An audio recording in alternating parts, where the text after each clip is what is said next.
नमस्कार, आप सभी का बहुत बहुत स्वागत है। मेरा नाम रोबिका लियाकत है और इस वक्त आप न्यूज 18 इंडिया पर एक बहुत ही खास शख्सियत को देखने वाले हैं। कई सारे सवाल जो आपके मन में हैं, वो जवाब शायद सुनने वाले हैं। और आपको ये बता दूं मैं कि दिल्ली की मुख्यमंत्री जब उनके ऊपर हमला हुआ, उसके बाद पूरा देश जानना चाहता था कि आखिर हुआ तो क्या हुआ, रेखा जी कैसी हैं। आज न्यूज 18 इंडिया पर आकर वो अपनी आप बीती भी, आगे दिल्ली का प्लान क्या है, मन में विचार क्या है और जिस तरीके से बाउंस बैक उन्होंने किया है, वो सारी बातें आपके सामने रखेंगी।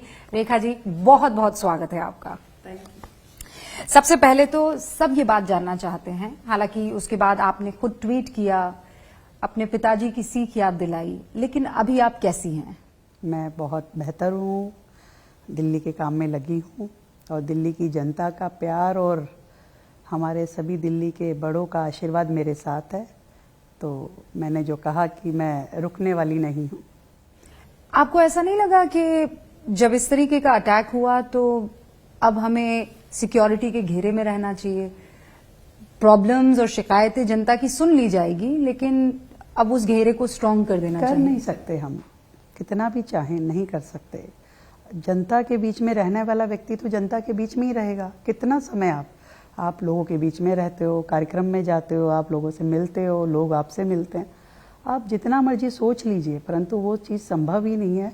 और मैं जो कुछ भी मेरे साथ हुआ, मैं उसमें किसी सिक्योरिटी का फॉल्ट भी नहीं मानती हूँ। वो मेरा खुद का ही फॉल्ट था, क्योंकि मैं हमेशा लोगों के बीच में आके मिलती हूँ। मैंने 6 महीने में कभी ये सोचा ही नहीं कि मैं सीएम के नाते मुझे कुछ डिस्टेंस बनाना है। हजारों बार तो मैंने अपनी खुद की सिक्योरिटी को मैंने कहा कि आप पीछे हटिए, लोगों को आने दीजिए, मुझसे मिलने दीजिए। और जिस दिन ये हादसा हुआ, उस दिन भी मैं टेबल के सामने खड़ी होकर के, मतलब टेबल के पीछे नहीं थी, मैं टेबल के आगे थी। तो ये मेरा अपना स्वभाव है और मुझे नहीं लगता किसी व्यक्ति का स्वभाव बदल सकता है। तो ठीक है, सिक्योरिटी अपना काम करेगी, पर मैं जनता के बीच में रहना नहीं छोड़ सकती। नहीं तो उस दिन हुआ क्या था? जन सुनवाई मेरा रूटीन का फीचर है। मैं हमेशा जनता के बीच में रह कर के पीरियोडिकली सुनती हूँ। जिस दिन लोग बिना किसी अपॉइंटमेंट के मुझसे आके मिलते हैं, और हजारों लोग आते हैं, मतलब there is no counting of them, कोई गिनती नहीं है कितने लोग आते हैं। और बुजुर्ग भी होते हैं, युवा भी होते हैं, बेसहारा लोग भी होते हैं, हर तरह के लोग आते हैं जो आपको प्रॉब्लम कहते हैं। और हमारे यहाँ ऐसा कोई बहुत विशेष सिक्योरिटी चेक भी नहीं था कि ठीक है अभी लोग आ रहे हैं। कई बार तो बाहर के राज्यों के लोग कोई रोके कि क्या काम है बताइए, नहीं कुछ नहीं, हम तो मुख्यमंत्री जी से सिर्फ मिलने आए हैं, सिर्फ फोटो खिंचाने आए हैं। तो ऐसा पूरे देश में एक चाव, एक शौक था और लोग आ रहे थे। तो इसलिए वो भी गुजरात से आया हुआ एक भाई था, तो हमने तो सोचा भी नहीं था कि भाई ठीक है, उसने आके कहा मैं गुजरात से हूँ, कुछ बोल रहा था, तो कुछ सरफिरा जैसा दिख रहा था, परंतु उसकी बात समझ में नहीं आ रही थी। जेल में है, छोड़ दो, सुप्रीम कोर्ट को कहो छोड़ दो। तो जब उसने ऐसा कुछ कहा तो हमें समझ में आ गया। तो हमने कहा अच्छा ठीक है, सुन लिया आपके। उसके हाथ में ना कोई कागज था, ना कोई पत्थर था, और दिखने में भी थोड़ा सा हाँ लग रहा था कि भी ऐसा कोई इनोसेंट जैसा नहीं दिख रहा था। तो हमने कहा ठीक है आप आगे चलिए, करते हैं आपके लिए, करेंगे जरूर कुछ। तो उसको वो करने के लिए, परंतु एकदम से जैसे वो झपटा, सिक्योरिटी पास नहीं थी, तो फिर उन्होंने इसको पकड़ा करा। तो पर मैंने इसको बाद में जब मैं बैठी, मैंने अपने मन को सोचा। एक बार तो बड़ा सदमा लगा कि मेरे साथ ऐसा क्यों हुआ, तो बड़ा अपने आप में मेरे लिए भी मेंटल ट्रॉमा भी था। पर फिर मुझे लगा कि जब पहलगांव में हादसा हुआ, जिन बहनों के साथ हुआ, वो भी तो ये सोच रही होगी कि मेरे साथ ऐसा क्यों हुआ, मैं ही क्यों विक्टिम बनी। मैं तो घूमने आई थी, मैं परिवार के साथ आई थी, बेचारी कोई हनीमून मनाने गई थी जिसकी शादी को 5 दिन हुए थे। जब उसने अपना पति खोया, जब उसके ऊपर विपदा आई, तो उसने भी तो यही सोचा होगा मेरे साथ। तो ये दुर्घटनाएं हैं, कभी भी किसी के भी साथ हो सकती है। मैं राज्य के बड़े पद पे बैठी हूँ, मेरे साथ हुई है, किसी और के साथ भी हो सकती है। तो रोज दुनिया में अलग अलग जगहों पे होती है। इसके कारण से कोई अपना काम करना नहीं छोड़ सकता, या एक के किए हुए की सजा बाकियों को नहीं दे सकती। मैं, मेरी जन सुनवाई, मेरी जनता के बीच में रहने का शेड्यूल, मेरे कार्यक्रम सब एज इट इज है। मैं पर खूब चर्चाएं चली और आपने बहुत खुलकर ये सारी चीजें क्लियर कर दी कि उस दिन हुआ क्या था। फिर उसके बाद सवाल ये उठने लगे कि सिक्योरिटी लैप्स है ये तो। सिक्योरिटी लैप्स मैं नहीं मानती, क्योंकि मेरी अपनी नेचर की वजह से मैं जनता के बीच में रहती हूँ। मैं मतलब सिक्योरिटी मुझसे 1.5 फुट, उससे 10 मिनट पहले ही मेरे साथ में जो सिक्योरिटी खड़ी थी, मैंने अरे आप थोड़ा सा इधर खड़े होइए। 10 मिनट पहले मैंने उन्हें कहा कि आप थोड़ा इधर होइए, लोगों को आने दीजिए भाई, आप बीच में आ जाते हैं, लोगों को क्या वो उनको पकड़ते हैं। मुझे अच्छा लगता है, अरे बुजुर्ग आने दीजिए, ये है कोई नहीं, आने दीजिए, कहने दीजिए, अपनी बात कह रहे हैं कहने दीजिए। तो मैं खुद ही रोकती रहती थी, मैं खुद ही उनको टोकती थी। अच्छा, लेकिन उसके बाद तो कम करने की बजाय आपने तो एकदम होराइजन बढ़ा दिया रेखा जी। आपने कहा हर विधानसभा में हम जो है जन सुनवाई करना ही है लोगों की। अब जनता को मुझसे मिलना है, मुझसे बात करनी है, मैं राज्य की मुख्यमंत्री हूं, उनका हक है मेरे ऊपर। आज किसी को अप्रोच की जरूरत नहीं है मुझसे मिलने के लिए, वो सीधा मुझसे मिल करके बात कर सकता है। वो मुझे ज्यादा समझ में आती है जो व्यक्ति सीधा कहता है, तो उनको सुनने के लिए मुझे अगर हर विधानसभा में जाना पड़ेगा तो जाऊंगी, उनसे बात करूंगी, उनके साथ बैठूंगी, और जो होना होगा, भगवान ने जो मेरे भाग्य में लिखा है वो बदल नहीं सकता। तो आपको कहीं से डांट पड़ी कि रेखा जी आप मानती नहीं है, आप सुनती नहीं है, सिक्योरिटी को तो आपको फॉलो करना पड़ेगा, आप ये सब नहीं करना चाहिए आपको, ऐसा कोई मतलब पार्टी से, घर से? मेरी सिक्योरिटी के ये किसी ने नहीं बोला कि मैम आप हमारी मान लिया कीजिए। तो मैंने कहा ठीक है, आपके लिए मैं थोड़ा ध्यान रखूंगी। तो अब मैं उन्हें नहीं डांटती, उन्हें उनका काम करने देती और मैं अपना करती रहती हूँ। उसके बाद आपको बहुत सारे लोगों ने फोन किया और स्पेशली आपने अपने पिता को याद किया और उन्होंने कहानी जो बताई थी, आपने वो कहानी बताई थी, तो वो किस्सा क्या था और कैसे आपने उससे रिलेट किया? मैं जब कॉलेज में गई तो, और उसके बाद जैसे जैसे मैंने ये पॉलिटिक्स ज्वाइन की और एबीवीपी मैंने ज्वाइन की, तो मेरे पिताजी कहते थे भाई अपना व्हीकल होना चाहिए तुम्हारे पास में, तुम किसी की गाड़ी वाड़ी में मत बैठना, अपना व्हीकल रखो। तो मेरे पिताजी ने एक स्कूटर था हमारे घर में और एक गाड़ी थी, तो वो खुद स्कूटर पे ऑफिस जाते थे और उन्होंने अपनी गाड़ी मुझे दे दी, और वो गाड़ी में रोज कॉलेज चला के जाती थी। जो भी मेरे इवेंट कार्यक्रम, डूसू की मैं प्रेसिडेंट थी, तो मैं अपना काम करके अपना गाड़ी खुद चला के जाती थी। तो एक दिन एक बस के साथ साथ मैं अपनी गाड़ी चला रही थी, उस स्पेस का मुझे आइडिया नहीं हुआ, वो मैंने वहां से गाड़ी निकालने की कोशिश, तो उसकी पूरा साइड गाड़ी की वो खत्म हो गई और मैं बहुत घबराई, घर की भी गाड़ी मैंने पूरा डैमेज कर दिया है, आज तो घर में खूब ही डांट पड़ेगी। और मैंने उसे खड़ी करी और मैं जा करके सो गई। सुबह पिताजी ने गाड़ी देखी, भाई ये तो बहुत डैमेज है, और उन्होंने मुझे कहा हाँ भाई तेरे को तो नहीं चोट कहीं लगी? मैं कहा नहीं लगी, पर मैं अब आगे से गाड़ी नहीं चलाऊंगी। उन्होंने कहा क्यों नहीं चलाओगी? तो क्या हुआ, सड़क पे चलेंगे तो चोट तो लगेगी, एक्सीडेंट भी होंगे, इसका मतलब ये तो नहीं है कि तुम सड़क पे चलना छोड़ दोगी, गाड़ी चलाना छोड़ दोगी। कोई नहीं, ठीक हो जाएगी गाड़ी, तुम ऐसा मत सोचो, तुमको मैं एक कानेटिक और लेके देता हूँ, तो तुम दोनों चीजें रखो। तो that was the scene behind that emotional moment, और वो सीख मुझे हमेशा याद रहती है। मैं अपने बच्चों को भी कहती हूँ, बेटा मुसीबतों से घबराना नहीं है, हमें हमेशा बढ़ते जाना है, सुख आए दुख आए।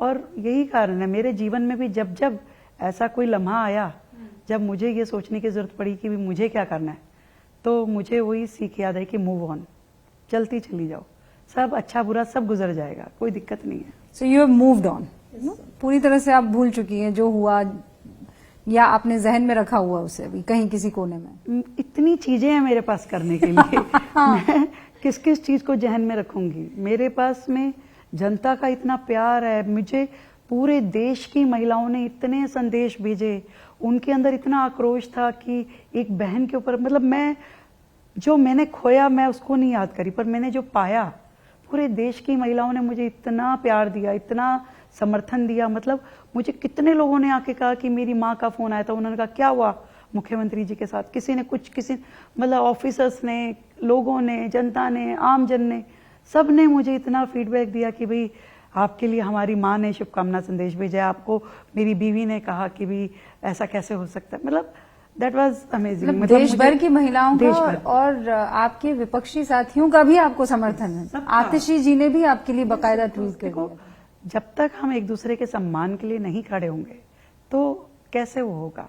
सब कुछ ठीक है, हमारे मतभेद अपनी जगह, परंतु एक महिला के सम्मान की लड़ाई तो सबको मिलकर लड़नी पड़ेगी। तो आपको अच्छा लगा जब आतिशी जी ने आपके लिए? बिल्कुल अच्छा लगा, और मैं ये समझती हूँ जब जब उन्होंने मुझे कुछ कहा मैंने उसको सुना और उन्होंने भी मेरी भावना को फील किया, ये अच्छी बात है। अच्छा, अब चूंकि आप कह रही हैं कि आपके दिमाग में बहुत सारी चीजें हैं, तो उन्हीं को जरा अभी खंगाल लिया जाए। तो शुरुआत में यमुना से करती हूँ। अभी प्रधानमंत्री नरेंद्र मोदी ने कहा कि बहुत सारा काम यमुना में हो चुका है, पर आपके विपक्षी और विरोधी पूछ रहे हैं क्या हुआ है, अलावा आरती के वहां शुरू क्या हुआ? कुछ भी नहीं हुआ है। देखिए, उन्हें तो ये भी नहीं मालूम कि क्या क्या होना चाहिए था।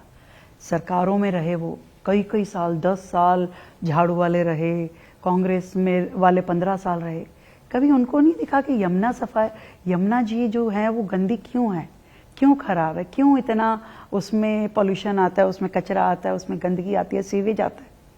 आज आने के बाद में जब हमारी सरकार ये देखती है कि बेसिक कमी कहाँ है, कि आपकी यमुना गंदी क्यों हो रही है, तो हमने ये पाया कि पूरी दिल्ली के 200 नाले उस यमुना जी में एज इट इज गिर रहे हैं। तो बंद किए आपने? वहां की सिल्ट, वहां का सीवेज जो सब यमुना जी में गिर रहा था, उन सब नालों को टैप करने का विस्तृत प्लान सरकार ने बनाया।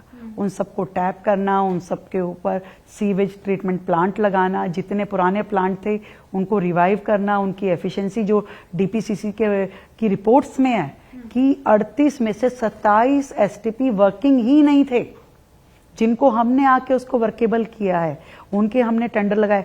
मतलब 9,000 करोड़ का बजट जल बोर्ड में दे करके इन सब विषयों पे काम शुरू हुए। तो क्या ये बात झूठ है जो सोशल मीडिया पर बड़ी वायरल हो रही है कि यमुना जो पहले पोल्यूटेड थी उससे कई ज्यादा अब पोल्यूटेड होगी इन 6 महीनों में? इसका पैमाना देख लीजिए ना, कोई आप लोग ही चेक करा लीजिए। अच्छा, दिल्ली में बाढ़ नहीं आई पर सड़कें तो एकदम नदी जैसी होगी ना रेखा जी। वो सब सब सारे देखिए आप एमएलए जो आम आदमी पार्टी के हैं वो बोट में घूम रहे हैं और वो कह रहे हैं कि क्या ये जल भराव कहाँ है? रेखा जी क्या कर रही हैं? मैं आपको बताती हूँ, बेचारों की इतनी दिक्कत हो गई है।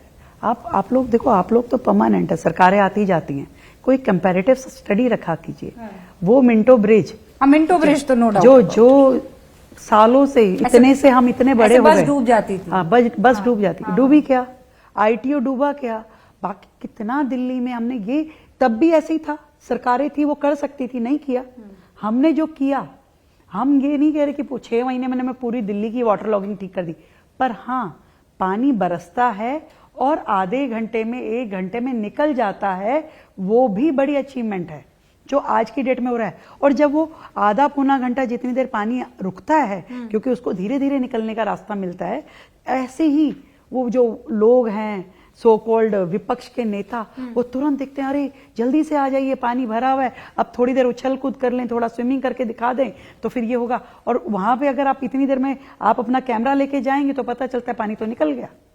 तो इतना हमने दिल्ली को खड़ा कर दिया कि पानी रुकता नहीं है। अच्छा, एक सच्ची बात बताती हूँ मैं आपको, एक कन्फेशन करती हूँ। मैं एस्कॉर्ट फोर्टिस जो है ना ओखला में, तो वहां मैं गई थी और ये एकदम ईमानदारी से आपको बता रही हूँ। तो जब बारिश हो रही थी, मैं आज से 25 दिन पहले की बात बता रही हूँ, तो मैं और पिताजी थे और पायलट थे हमारे। तो जब हम गाड़ी लेकर जा रहे थे तो लबालब थी, तो मुझे ऐसा लगा कि फोटो खींचनी चाहिए। तब तक हमारा डेस्टिनेशन आ गया क्योंकि वो पानी एकदम भरा हुआ था। मैंने कहा दोबारा लौट कर आऊंगी, फोटो खींचूंगी और ट्विटर पे जरूर डालूंगी कि ये दिल्ली में तालाब ही तालाब है। हमारा आधा पौना घंटे का चेकअप वगैरह जो भी था, जब मैं लौट के आई तो वहां पे पानी नहीं था। नहीं, ये फैक्ट है और मैं इसमें मतलब कोई लाग लपेट नहीं है। एस्कॉर्ट्स की बात बता रही हूँ, एकदम पीछे वाला। तब तक वहां पर मशीन आ चुकी थी, तो ये तो खैर हुआ है। लेकिन वो कह रहे हैं कि भाई जो आप कह रही थी कि फर्स्ट गियर से डायरेक्ट 5th गियर में हम डाल देंगे, वो माहौल दिख नहीं रहा है। तो दिल्ली को वर्ल्ड क्लास जो बनाना था, वर्ल्ड क्लास कोई मेरे को दिल्ली को उठा के यहाँ और इसकी जगह कोई दूसरा मॉडल थोड़ी ना रख सकती हूँ मैं। अल्टीमेटली तो इसी सिस्टम को ठीक करना है। जो नाला नाली आप हमें विरासत में देखे गए हैं, उन्हीं को तो रिपेयर करना है। अच्छा, भारत मंडपम तो अभी अभी बना है, वहां भी तो पानी इतना भर रहा है। कितनी देर मैं फिर आपसे कह रही हूँ, पानी अगर इस बार की जो बारिश थी वो आप पिछले 10 सालों में 15 सालों में सबसे ज्यादा बारिश थी। यदि पिछली, मैं आपको दावे से कह रही हूँ, पिछली सरकारें अगर काम कर रही होती तो दिल्ली में बाढ़ जैसी स्थिति होती। इन 6 महीनों में आपके लिए कई सारी दिक्कतें और चैलेंजेस आए, जैसे जब सुप्रीम कोर्ट की तरफ से ये कहा गया कि जितने भी कुत्ते हैं स्ट्रीट पर घूम रहे हैं उनको जो है आपको सेंटर में रखना होगा, लेकिन आपके पास इतनी सुविधा है ही नहीं। देखो, वो स्टेरिलाइजेशन सेंटर्स तो हैं आपके पास, लेकिन आप कहाँ रखेंगे? अभी इस तरह का इंफ्रास्ट्रक्चर सरकारों के पास था ही नहीं, ना एमसीडी के पास, ना दिल्ली सरकार के पास, किसी के पास नहीं है। मतलब बेसिक काम तो ये एमसीडी ही करती है। तो जब माननीय कोर्ट ने आदेश किया तो हम लोग भी सकते में थे कि भाई क्या करेंगे, हमारे पास तो साधन थे ही नहीं। तो ये बहुत अच्छा हो गया कि माननीय कोर्ट ने थोड़ा इस समस्या को भी समझा और सबकी बातचीत सुनी, सभी व्यक्तियों की, और उसके बाद में थोड़ा सा मध्यम वर्गीय रास्ता दिया कि ताकि हम वो बेजवान जानवर भी जो हैं उनको भी हम केटर कर सकें और लोगों की जहां जहां समस्या है उसको भी ठीक से देख सकें। पर आपको तो दो तरह के लोगों से डील करना पड़ा होगा ना रेखा जी। एक जो खुद को डॉग लवर्स कहते हैं, जो कहते हैं कि हम इनके माँ बाप हैं, ये हमारे बच्चे हैं। दूसरी तरफ वो बुजुर्ग हैं, उन बच्चों के माँ बाप हैं जो कह रहे हैं कि सड़क पर ये जो जानवर है इनसे हमारे बच्चों को, बुजुर्गों को खौफ है, ये काट खाते हैं, ये छोटे छोटे बच्चों को अटैक करते हैं। दो अलग अलग किस्म की कम्युनिटी को आपको डील करना है। हम सरकार है, हमें हरेक को सुनना है और सबके मत को बीच में ध्यान रखते हुए ही काम करना है। तो इसके बीच का रास्ता क्या है? रास्ता यही है जो माननीय कोर्ट ने बताया, बिल्कुल ठीक बताया कि कोई डेंजरस डॉग है या कोई बीमार है उसको तो आपको शेल्टर होम में लेके ही जाना पड़ेगा, और जो नॉर्मल है, जो किसी को हार्म नहीं कर रहा है, लोग उसको केटर कर रहे हैं, वो लोगों के बीच में रह रहा है, तो दैट इज ओके। तो ये बीच का रास्ता है जो माननीय कोर्ट ने कहा, और ये अच्छा है। इसके अनुसार हम दिल्ली की वर्किंग को खड़ा करेंगे, इसके लिए प्लान बनाएंगे। अच्छा, और वर्ल्ड क्लास बनाने के लिए आपने दिल्ली में जो कुछ बहुत कड़े फैसले लिए, कह रहे हैं कि रेखा गुप्ता जी जो हैं योगी आदित्यनाथ से बड़ी प्रभावित हैं, मतलब वो भी जेसीबी लेकर आ गई हैं, और विपक्ष कह रहा है जहां उनकी मर्जी हो रही है वहां जेसीबी चला दे रही हैं। और दिल्ली में ऐसा कुछ नहीं है। और वो ये भी कह रहे हैं कि जो झुग्गी झोपड़ियां तोड़ी गई हैं। देखिए, बिल्कुल कतई दिल्ली में इस प्रकार का वो नहीं है। दिल्ली देश की राजधानी है, हमें बड़े सेंसिटिवली चीज़ों को हम हैंडल करते हैं। हमारे ऊपर सबसे बड़ी ऑब्लिगेशन कोर्ट की रहती है। कोर्ट ने पीछे कुछ कुछ आदेश ऐसे किए थे जिसको उसमें कुछ एक्शन हुए, और वो जैसे जिनको ऑलरेडी मकान मिले हुए थे तो डीडीए ने अपनी जगह खाली करवाने के लिए डीडीए ने किया। दिल्ली सरकार ने डायरेक्टली ऐसा कोई एक बारापुला नाले का जरूर किया, क्योंकि नाले पे भी कोर्ट ने ऑर्डर दिया था कि नहीं तो दिल्ली में बाढ़ आ जाती। अल्टीमेटली अगर उस नाले की सफाई नहीं होती तो पूरी दिल्ली को झेलना पड़ता, तो वो भी माननीय कोर्ट का था। उसके अगेंस्ट भी हमने लोगों को मकान दे दिए। तो हम कतई किसी भी प्रकार के जनता को परेशान करने वाला कोई एक्शन नहीं चाहते। कानून तोड़ने वाला कोई व्यक्ति है और वो सोचे, वो फिर उसमें कोई ढिलाई भी नहीं है, कानून तोड़ने नहीं दिया जाएगा। हम मिल करके दिल्ली को एक बेहतर दिल्ली बनाने के लिए, जहां पे चीजों को सिस्टमैटिक करना एक बार जरूर है। सड़कों पे आप चल नहीं पाओ, गाड़ी चल नहीं पाए, लोग परेशान हो, फुटपाथ भरे हुए हो, वो भी दिल्ली नहीं हो सकती। उसको थोड़ा बेहतर करना आवश्यक है, पर उसके लिए स्ट्रांग स्टेप लेने होंगे जहां तक। और फिर लोग आपसे नाराज होंगे। नाराज और खुश का तो कोई वो नहीं है। सबको आप खुश भी नहीं कर सकते, और गलत काम करके आप किसी को खुश करो तो उसका फायदा क्या। आप जहां पर हो, पूरा दिल्ली के हित में निर्णय लेने होंगे। दिल्ली सर्वाइवल करे, गरीब को मकान मिले, ये हमारी कमिटमेंट है, हम कर रहे हैं, लगातार कर रहे हैं। इससे पहले तो किसी ने कहा भी नहीं, आज तक किस सरकार ने कहा है मकान। वो कह रहे हैं, जो हम कह रहे थे साबित तो हुआ ना सच। हम कह रहे थे कि झुग्गी झोपड़ी वालों के घर छीन लेंगे, उनके और रेखा जी के 6 महीने के आप पूरा सड़कों पे भी बसा दीजिए। काम हुआ। आपने तो केवल वो किया कि भी आप तो सड़कों पे भी बसा दें। आदमी चल नहीं सके, आप गाड़ी नहीं, आप बसें नहीं, कुछ नहीं चलेगा। वो नहीं है। हम अपनी इच्छा से, अपनी ओर से कुछ नहीं, परंतु एक कमिटमेंट कि दिल्ली के हर झुग्गीवासी को हम मकान दें। हम उस पर प्लान कर रहे हैं। जब वो लोग वहां शिफ्ट हो जाएंगे तो बाकी की चीजों को ठीक करते हुए हम दिल्ली को आगे बढ़ाएंगे। बहुत बसाता कौन है? कहते हैं अधिकारी जो हैं अपनी आंखों के सामने सब कुछ बसता हुआ देखते रहते हैं, फिर उसके बाद आकर और कहते हैं उजाड़ दिया जाए। अधिकारी कौन है? अधिकारी कौन है?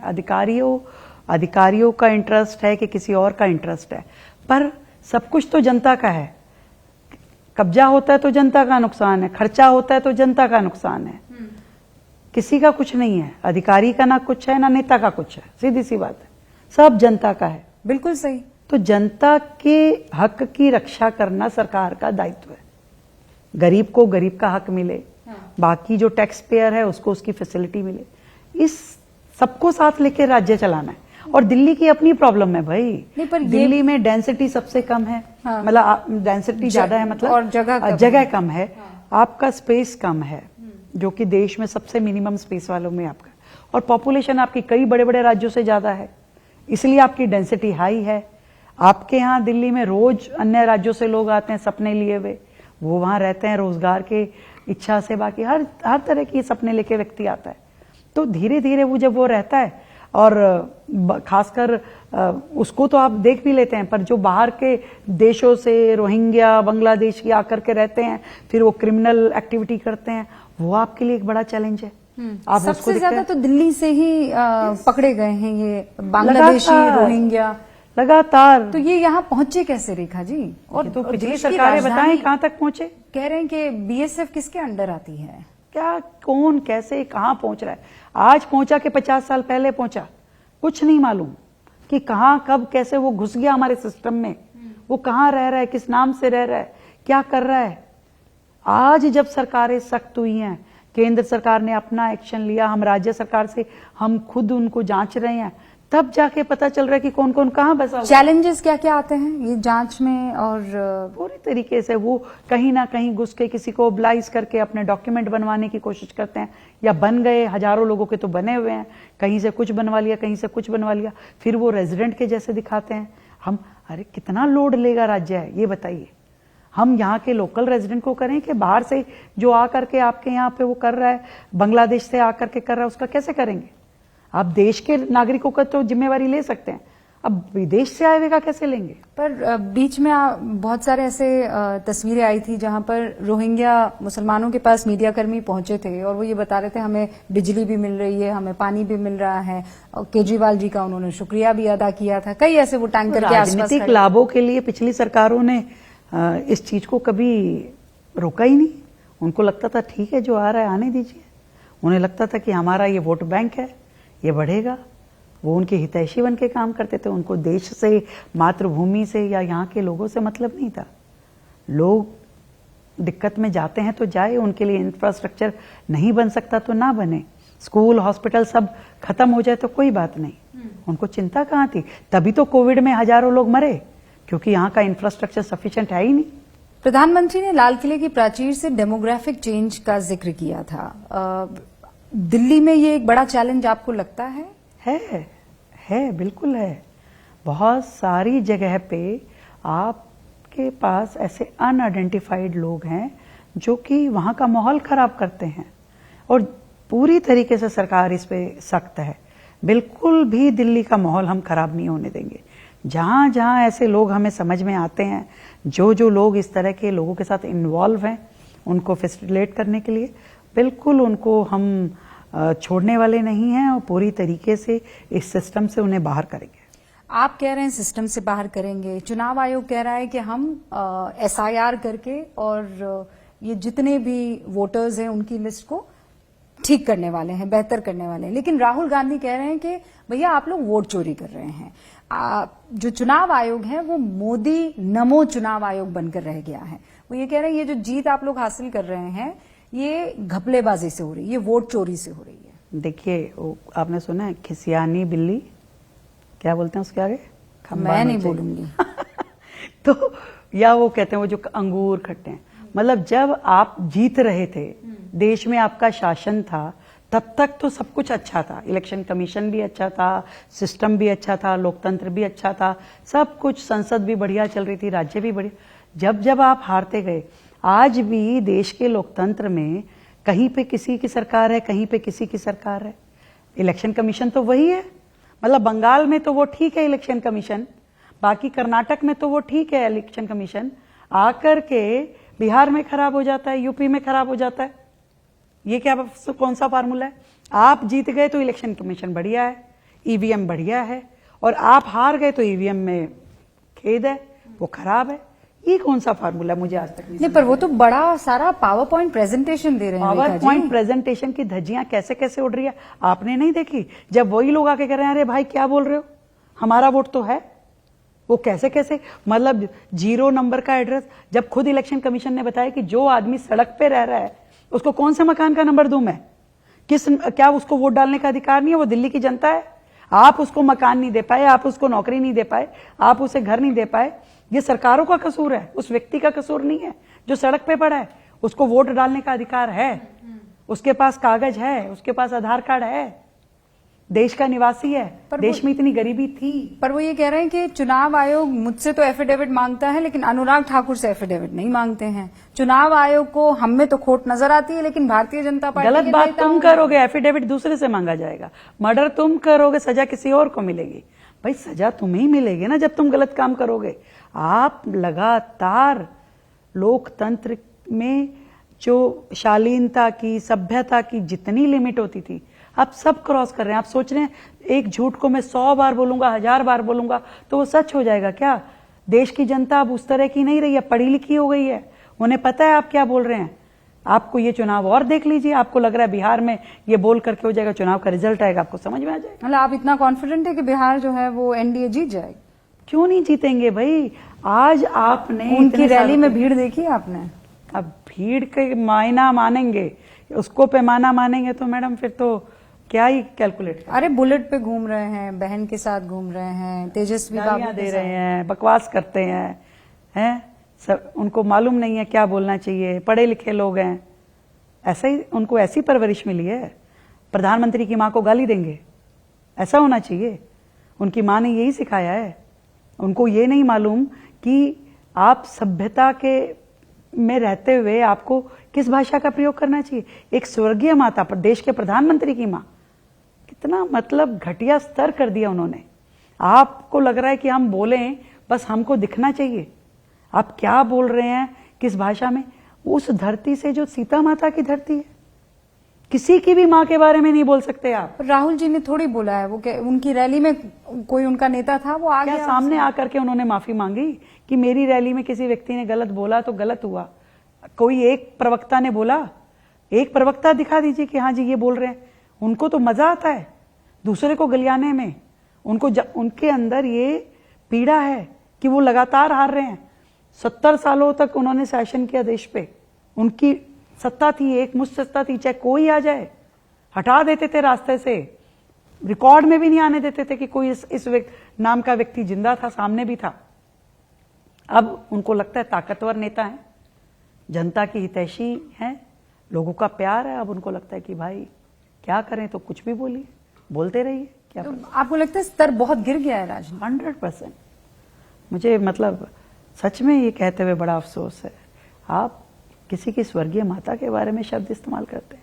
आप अपने देश के बारे में जब कहा जाता है कि आपकी इकोनॉमी खत्म हो चुकी है, आप हंसते हैं, मुस्कुराते हैं, आपको अच्छा लगता है, आप कहते हैं कि हाँ वो ठीक, अच्छा कह रहे हैं, सच में हमारा देश। आपको शर्म नहीं आती अपने देश के बारे में बुरा कहते हुए, बुरा सोचते हुए, जबकि पूरा विश्व जानता है कि इस 10 सालों में भारत ने कितनी तरक्की की है, विश्व पटल पे कितना नाम कमाया। क्या थे तुम्हारे टाइम में? अमेरिका के एयरपोर्ट पे जूते चेक होते थे, कपड़े उतरवा के देखते थे, कभी आपके मुंह से एक शब्द नहीं निकला। आज आपके प्रधानमंत्री का, आप हर भारतीय का, छोड़िए प्रधानमंत्री जी को, कोई भारतीय भी विदेश में जाता है वो कहते हैं अच्छा आप भारतीय हैं, दुनिया नमस्ते करके हमें सम्मान कर रही है। तो राहुल गांधी को आप लोग समझा क्यों नहीं देते? आप बुला दीजिए कभी चाय पर चर्चा, आपके साथ तो एक जगह स्टेज पर शेयर भी किया था आप लोगों ने, तो आप उनको समझा क्यों नहीं देते हैं? बैठ के मोहब्बत में बता क्यों नहीं देते? एक पावर पॉइंट प्रेजेंटेशन आप लोग क्यों नहीं दे देते? आप बुला लीजिए, मैं बैठ जाऊंगी। मेरे आपके कहने से आ जाएंगे, आपके कहने से आ जाएंगे, क्योंकि मैं तो उस व्यक्ति से नहीं बात कर सकती जो व्यक्ति प्रधानमंत्री जी की मां को गाली दे। पर वो उन्होंने थोड़ी दी है, वो तो उनके साथ जो कांग्रेस पार्टी का कोई कार्यकर्ता है उसकी जिम्मेदारी आप थोड़ी ले, मतलब आपके यहाँ कोई कार्यकर्ता कर जाए उसकी जिम्मेदारी आप ले सकते? चलिए बेहतर मुझे लगता है समय बताएगा या जनता समझाएगी उन्हें। अच्छा, लेकिन तेजस्वी बाबू और राहुल गांधी की जोड़ी आपको बिहार में कैसी लग रही है? चोर चोर मुसेरे भाई। और अरविंद केजरीवाल कह रहे हैं कि अगर चोर हैं तो आप लोग पकड़ते क्यों नहीं है? उनके तो बेचारे 6-6 लोगों को आप लोगों ने जेल में भेज दिया। वो अभी उन्होंने बयान दिया कर रहा है, कानून अपना काम कर रहा है। नहीं, जो अपराधी है वो पकड़ा ही जाएगा, उसे सजा भुगतनी ही पड़ेगी। नहीं, वो देखिए लगभग 6 महीने बाद जब वो दिल्ली लौटे तो उन्होंने क्या कहा कि ऐसा क्यों है कि नेशनल हेरल्ड केस में कांग्रेस का कोई एक भी नेता जेल नहीं गया। अब सवाल यह है कि बीजेपी सिर्फ आम आदमी पार्टी के नेताओं को ही जेल में भेजने में लगी है। कांग्रेस के शीर्ष नेतृत्व पर इतनी कृपा क्यों कर रहे हैं आप लोग? कोई समझौता हो गया है? ये अरविंद जी पूछ रहे हैं आप लोगों से।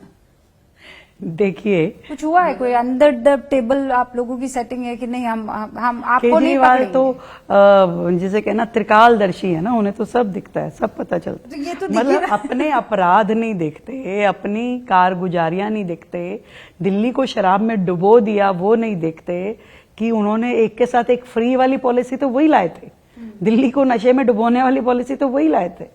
आपने दिल्ली में जितना क्राइम किया, शीश महल से लेकर के एक एक चीज, जनता का पैसा आपने गबन करने का कोई माध्यम नहीं छोड़ा।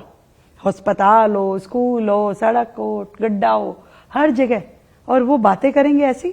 नहीं तो आप वो शीश महल, वो आपके घर को माया महल कह रहे हैं। कह रहे एसी का खर्चा, टाइल्स का खर्चा। सुप्रिया श्रीनेत ने तो बकायदा एक ट्वीट किया, उसमें ये बताया कि इतने आपके घर में अरे पंखे मैं लगे तो हुए हैं। ओपन निमंत्रण दे रही हूँ सबको। मैंने तो 2-2 बंगले आपने मिला दिए हैं। अरे मैं जो कह रही हूँ कि मैंने तो सबको निमंत्रण दे रखा है, 24 घंटे दरवाजे खुले हैं। कोई केजरीवाल के घर में घुस पाया क्या? उसके एक पर्दे में हमारा पूरा ऑफिस तैयार हो गया, पूरा घर तैयार हो गया है। एक पर्दा उतार के उसको बेच के बाकी पूरा काम हो गया। भाई उसका और हमारा तो कोई मेल नहीं है। 2 बंगले हमारे मिलाए ना आपने। उसके अपने बंगले में उसके विधायक भी नहीं जा सकते थे, मंत्री नहीं जा सकते थे। हमारे में तो जनता रोज आती है, हजारों लोग आते हैं। कोई देख ले क्या है मुख्यमंत्री का जन सेवा सदन, सब देख। आप आइए ना किसी दिन। मैं पक्का आऊंगी। तो माया महल नहीं है क्या? अरे तो आपको जो कहेंगे हम तो वही नाम ले लेंगे, आप आके तो देखिए। और सुप्रिया जी भी आए, बाकी लोग भी आए, केजरीवाल साहब खुद आए। बिल्कुल वो उनका दिल भी रो पड़ेगा कि रेखा आप ऐसा कैसे कर सकती हैं। ऐसा घर है क्या? कुटिया जैसा घर है आपका? अरे हम कब कह रहे हैं, उनको लगेगा ना कि कहाँ मैं रहता था, कहाँ ये रह रही है। तो वो आप दिखा भी तो नहीं रहे हैं वो शीश महल, जिसे आप शीश महल नाम देते थे। समय आने पे सब आपके सामने होगा। जनता की प्रॉपर्टी है, जनता के बीच में जाएगी। जनता की प्रॉपर्टी 2500 रुपए भी है। आपने वो 2500 रुपए अभी तक नहीं दिए हैं, और खासकर बिल्कुल महिलाओं को। आप तो खुद एक महिला मुख्यमंत्री हैं। 100% देंगे, वो को पूछ नो रहे कब इफ एंड देंगे? बट। एक सरकार जो वो हमारे लिए छोड़ के गए, जो वादा किया था रेखा जी, आपने दोनों हाथ उठा के वादा किया। मैं 4 हो तो मैं ईश्वर से 4 हाथ उठा के कहूंगी कि पक्का मिलेंगे। मेरी बहनों को 2500 रुपए महीना मिलेगा ही मिलेगा। हमने सारी चीजें कर रखा है, परंतु जो सिस्टम वो सौंप के गए हमें, उस सिस्टम को रिवाइवल में, उसमें आपका फंड जनरेशन करना, अभी तो हम लायबिलिटी उनकी इतनी पे करे जा रहे हैं। तो बहुत करोड़ों दिक्कत रुपए है ना क्या? उन्होंने कभी मेट्रो का पैसा दिया, ना कभी उन्होंने किसी और जो सरकारी खर्चे थे किसी एक का पेमेंट नहीं किया। आज तक लायबिलिटियां चुका रही है सरकार। वो लायबिलिटीज को करके, बाकी चीजों को करके हम 100% चीजों को करेंगे। सरकार की नीति और नियत बिल्कुल स्पष्ट है।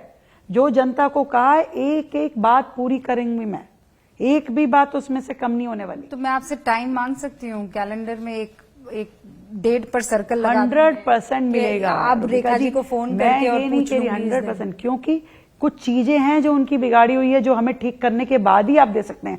हम ये नहीं कर सकते कि 1 महीना दे रहे हैं और अगले महीने कहें जी अब हमारे पास नहीं है। तो आप जब ये सब चीजें देखती हैं तो दिमाग घूम जाता है। वो महाराष्ट्र बोलते हैं ना, सटकला आता माझी सड़क। वो होता है कि भाई हो क्या है, बीपी बढ़ जाता है। लेकिन आपको सिस्टम सब समझ में आ गया है? Of course, I like this. Of course क्यों नहीं भाई। मैं नहीं, राहुल गांधी कहते हैं कि सरकार आप लोगों की होगी, सिस्टम उनका है।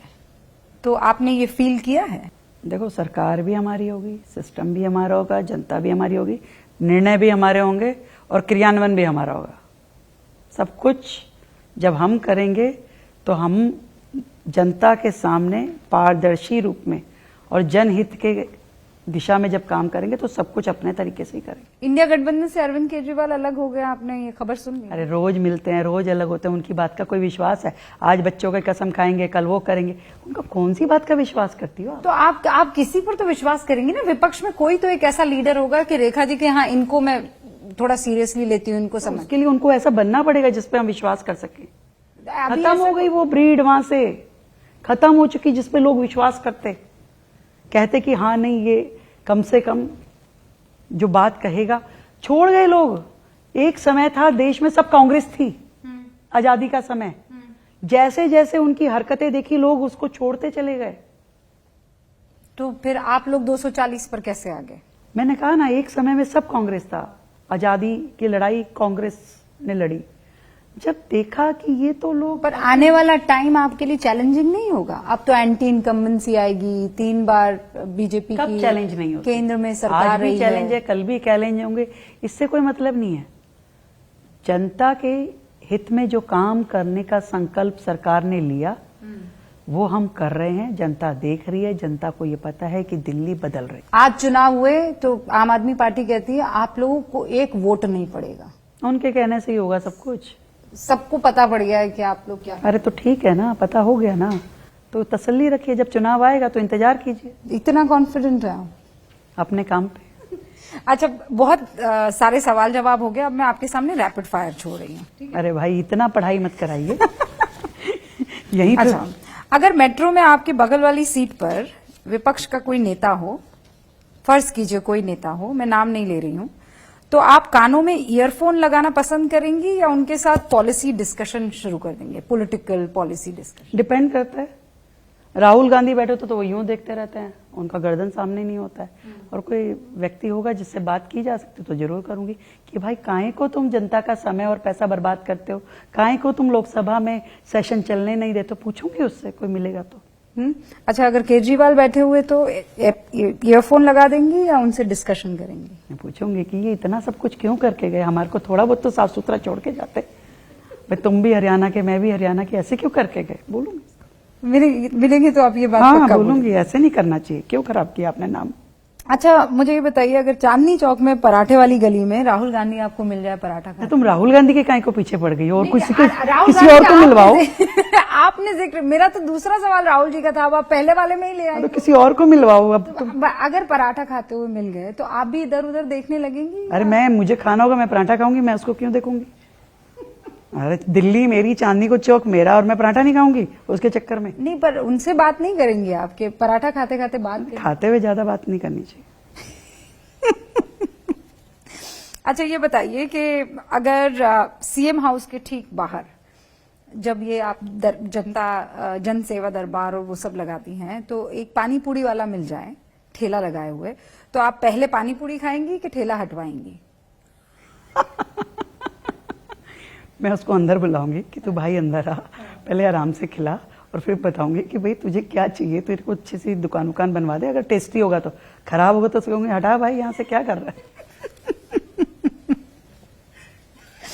अच्छा, अब ये बताइए, अगर यमुना नदी बोल पाती तो आपको क्या लगता है वो सबसे पहली शिकायती सेंटेंस जो है आपको क्या बोलती?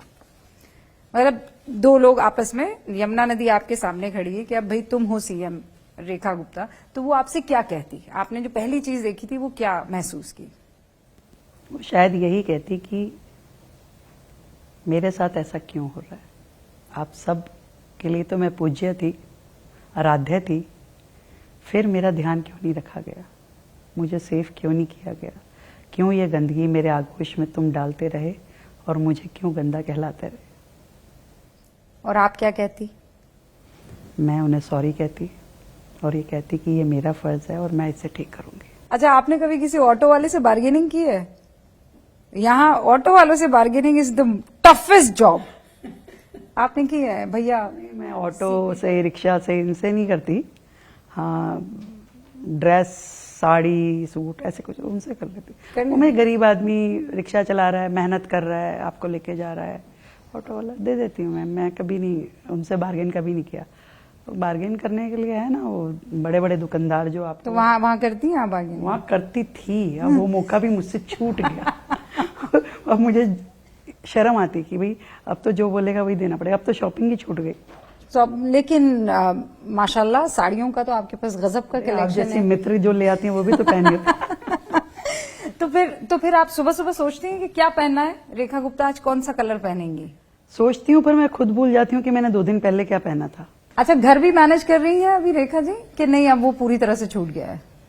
नहीं, करना होता है। महिलाओं को देखो अपना घर का भी ध्यान रखना होता है, तो थोड़ा ये भी थोड़ा वो भी करना। तो जब आप सुबह आती हैं और रात को जब दोबारा जाती हैं तो ये डिसाइड करती हैं रेखा जी एक चक्कर रसोई तक काट के, एक बार फ्रिज खोल के, फिर एक बार डांट लगा के कुक को, "ओए, ये क्यों पड़ा है, इसको क्यों नहीं किया, इसको खाने के लिए क्यों नहीं दिया, इसको यूज क्यों नहीं किया, पहले इसको यूज करना चाहिए था।" जैसे एक भारतीय नारी करती है वो मैं सब एंजॉय करती तो लास्ट खाना कब बनाया था आपने? 6 महीने में? हूँ। हाँ। अभी आप दिल्ली बना आपने रही यहाँ हैं। मुझे पकड़ लिया कि लास्ट खाना मैंने शायद चुनाव से पहले बनाया होगा, बनाया नहीं, इतने दिनों से नहीं मौका लगा। हाँ, क्योंकि अभी आप दिल्ली की तस्वीर बना रही हैं, शायद इसीलिए आपको मौका नहीं मिला होगा। बहुत बहुत शुक्रिया हमारे साथ बातचीत करने के लिए, बहुत आनंद आया। और अभी तो 6 महीने हुए हैं, अभी बहुत वक्त बाकी है, लेकिन इस बीच बहुत दफा आपके सामने आएंगे और सवालों की बौछार करेंगे। आप अपना पूरा ख्याल रखिएगा और दिल्ली वालों का भी। Thank you so much.